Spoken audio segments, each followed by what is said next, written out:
આ તરફ ગીર સોમનાથથી એક મહત્વના સમાચાર આવી રહ્યા છે। અહીં દરિયાઈ માર્ગે દારૂ ઘુસાડવાનો પ્રયાસ થઈ રહ્યો છે। વેરાવળ બંદર પર માછીમારી કરતી બોટમાંથી દારૂ ઝડપાયો છે। નડિયાદ ગોદી વિસ્તારમાં બોટમાંથી દારૂનો જથ્થો ઝડપાયો છે।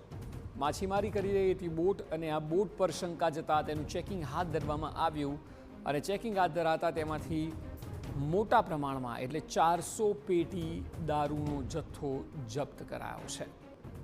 દરિયાઈ માર્ગે રાજ્યમાં ગીર સોમનાથ થકી દારૂ ઘુસાડવાનો પ્રયાસ હતો, કારણ કે 400 જેટલી પેટી છે। એટલે હવે જ્યારે બોર્ડરથી વાહનો થકી ઘુસાડી નથી શકાતો તો પછી દરિયાઈ માર્ગનો ઉપયોગ કરવામાં આવી રહ્યો છે।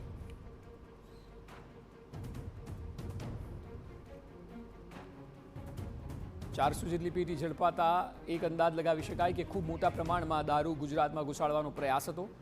મહત્વનું છે કે હવે ડિસેમ્બરનું છેલ્લું અઠવાડિયું છે કે જ્યાં લોકો મોટા પ્રમાણમાં દારૂ ઘુસાડવાના પ્રયાસ કરતા હોય છે અને એના ભાગરૂપે જ 400 પેટીઓ ઝડપાતા ખળભળાટ મચી ગયો છે।